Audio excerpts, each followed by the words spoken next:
Before Julius Caesar ever crossed swords with Gaul's greatest tribes, he opened his famous Commentaries on the Gallic War with a simple line. One of the most famous in ancient writing, Gaul is divided into 3 parts. But those 3 parts held rival nations, brutal warriors, and political ambitions that would reshape Europe. Today we'll walk through the conspiracy that triggered an entire war. Caesar begins with geography. Gaul has 3 major regions, the Belgae in the north, the Aquitani in the southwest, and the Gauls, or Celts, in the center. These groups aren't just separated by land. They differ in language, customs, and laws, and rivers mark their boundaries. The Garonne separates Gauls from Aquitani.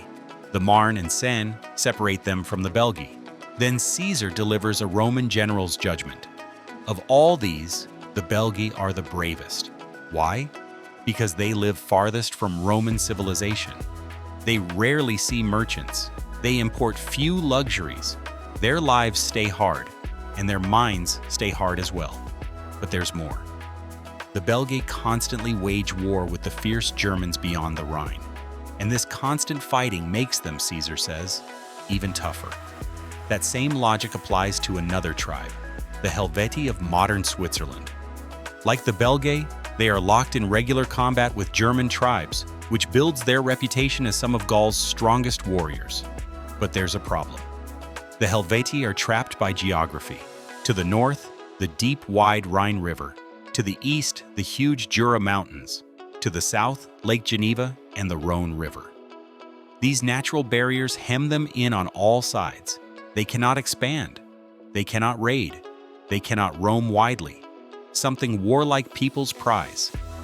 Despite having a large population and a fearsome reputation, they feel confined. And so a powerful noble named Orgetorix hatches a plan. Orgetorix is wealthy, charismatic, and ambitious. Dangerously ambitious. During the consulship of Massala and Piso, he convinces the Helvetii that they deserve more than cramped valleys and mountains. He tells them, if they migrate together with their families, possessions, and strength, they can rule all of Gaul. His argument works because it speaks to their frustrations. The Helvetii imagine themselves as a mighty nation trapped in a narrow cage. A mass migration would let them conquer or dominate whoever they encounter. And so they decide to prepare. Gather beasts of burden, build wagons, plant huge grain stores for the journey, and secure alliances with neighboring tribes. It will take 2 years of preparation, they decide. On the 3rd year, they will leave their homeland forever.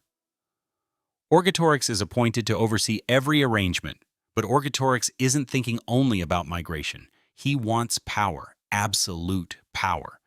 While acting as an ambassador, he secretly recruits 2 powerful allies, Casticus from the Sequani, a man whose father once ruled the tribe, Dumnorix, a noble of the Aedui, brother to the influential Diviciacus. He persuades both that they too should seize sovereignty in their own states. He gives Dumnorix his daughter in marriage to seal the alliance. Orgetorix promises that once he controls the Helvetii, and they control their tribes, the 3 most powerful nations in Gaul will dominate the entire region. The 3 men swear an oath. They imagine a future where they carve up Gaul between them.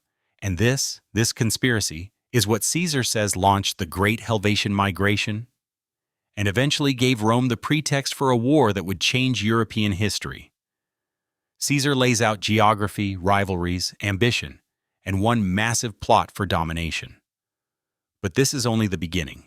The Helvetii are preparing to leave their homeland, and Caesar will not let them pass unnoticed. If you want the next episode covering what happens when the Helvetii make their move, hit subscribe and stay tuned for the next chapter of the Gallic War.